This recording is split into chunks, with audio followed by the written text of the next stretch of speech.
Thanks, Emma, and good morning, ladies and gentlemen. I'm so pleased to be with you today at our third annual EnergyTec conference, even if it's only virtually. I'd like to add my warmest welcome to all of you and a big thank you to all the speakers and the panelists. We want our EnergyTec cluster to be at the forefront of the clean energy agenda, providing support to companies and government to accelerate the drive for a sustainable energy future and make this a strong engine for economic recovery after these unprecedented times. The push towards net zero carbon energy is a high priority for the UK government. The Climate Change Committee's recommended pathway to net zero brings forward the UK's previous 80% target by nearly 15 years. This is an exciting challenge that will stimulate innovation and create thousands of new jobs. Also, the government's recently published 10-point plan for a green industrial revolution highlights both the scale of the challenge and the ambition to meet it. The EnergyTec cluster at Harwell is intended to support government in this endeavour. We are already starting to work alongside policymakers, accelerating and integrating multiple efforts from across the UK to address a whole range of net zero applications that collectively will shift the dial towards this target. This year's EnergyTec conference will highlight the key developments and innovations being used to reach a greener future. And specifically, I would like to highlight our development of a net zero living laboratory at Harwell, which is at the heart of both the Living Oxford initiative and the Oxford-Cambridge ARC strategy. The development of this living laboratory is also embedded in the UKRI Environmental Sustainability Strategy, which sets out an ambition for the organisation to be a leader in environmental sustainability, with a target for its own operations to be net zero by 2040. UKRI operates research laboratories, centres and facilities, and this strategy applies to all UKRI investments and operations, including those on the Harwell campus. The idea of the living laboratory recognises that the Harwell site, with its multiple users and variety of facilities, is an excellent analogue of many mixed-use industrial sites up and down the country. As such, it is a good place to develop, test, evaluate and refine novel energy systems in a real-world environment before they are rolled out more widely. But there is also another very important aspect, which will help attract long-term commercial commitment to the Living Laboratory initiative. As well as technical solutions, companies will be able to develop and evaluate the right business models and test their commercial viability in a broader system context. This can accelerate the development of new solutions, and of course they can do this with the added advantage of ready access to the wide variety of technical knowledge that is embedded in the Harwell campus and its wider networks. The Harwell campus itself is developing rapidly. It is operated by a public-private joint venture partnership that includes UKRI STSC, alongside the UK Atomic Energy Authority and Brookfield. Because of its makeup, the JV has a vested interest in trialling and adopting new sustainable solutions. Added to this, as custodian of a major UKRI national laboratory, STSC can use its convening power to bring together the full value chain of stakeholders, from customers and end users to regulators, community leaders and government, to ensure that products developed are fit for purpose and ready for market rollout. The Net Zero Living Laboratory model is one that we intend to develop and showcase on an ongoing basis at Harwell, but working with others throughout the UK and with a very strong link to our sister campus at Dasbury in the northwest of England. The forward plan for the Living Laboratory encompasses, but will not be limited to, a number of complementary strands, which I will briefly discuss now. To start with, we will utilize UKRI STSC campuses, expertise and equipment to test, validate and showcase cutting-edge net zero technologies, including battery research, storage, electronics, photovoltaic systems, and electric vehicle charging.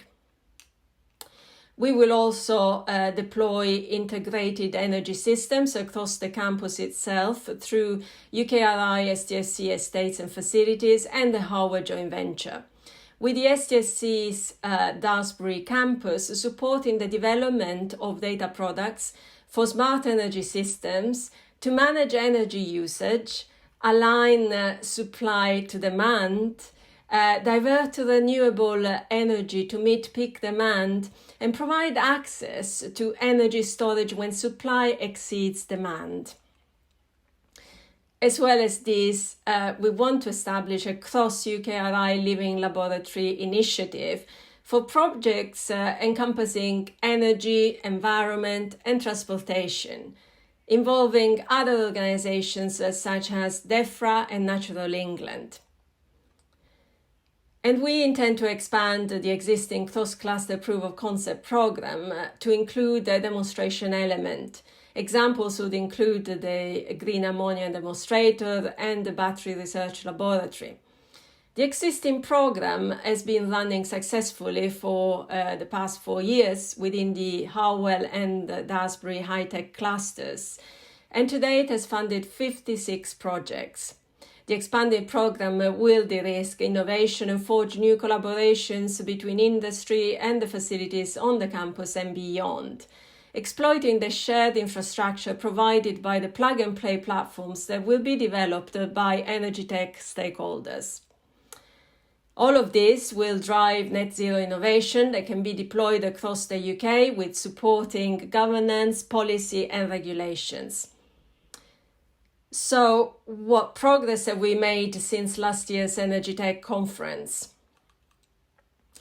An advisory board has been established, including government representatives, industry thought leaders, including large and small organizations, social science experts, and disruptive tech. This board will provide essential guidance on future developments.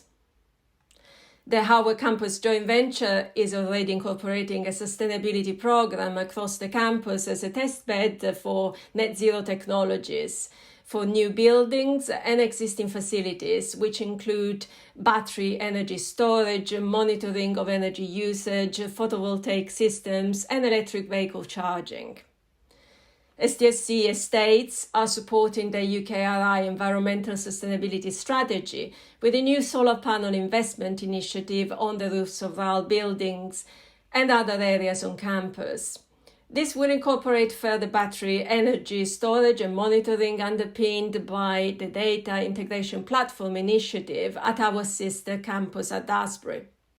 The Faraday Institution, based on the campus, is the knowledge partner to STEPS, a Europe-wide project aiming to democratize the energy storage industry. Together with the Harwell EnergyTec cluster and Cambridge Cleantech, they will offer SMEs a user-centric, demand-driven approach to bring their products closer to the market through tailored testing, with the Harwell campus used as a testbed. We are also supporting the development of other initiatives like the Darwin project, which is enabling the testing of connected and autonomous vehicles on the campus using 5G and satellite technology together. This is part of a 4-year trial program supported by the European Space Agency and O2. There are also new game-changing developments by innovative SMEs such as QDOT, who will be in our panel discussion later on, and who are developing technology to cut electric vehicle charging time by 2/3. and our green ammonia initiatives to develop a technology which could offer further options in the transition to net zero carbon dioxide emissions, including its use as a zero carbon fuel or as an hydrogen carrier, or to provide a solution to energy storage from renewable such as offshore wind. So what are our next steps? We are certainly making good progress. But the Net Zero Living Laboratory is a huge initiative with huge potential, and we now need a step change in the rate of development to meet the challenging net zero targets. If you haven't already, we would urge you to join us and figure out how we can best work together to meet this enormous undertaking. It goes without saying that developing green energy solutions is something that we should do for the benefit of the entire planet. But it's also an incredible opportunity to grow our economy. If we can develop world-leading solutions to these pressing issues, we can create jobs and prosperity. But we won't succeed in this if we approach it in a half-hearted manner. We have the knowledge, we have the imagination, we have the expertise. Let's combine this with drive and ambition and work together to make this happen. Thank you, and I hope you enjoy the rest of our event today.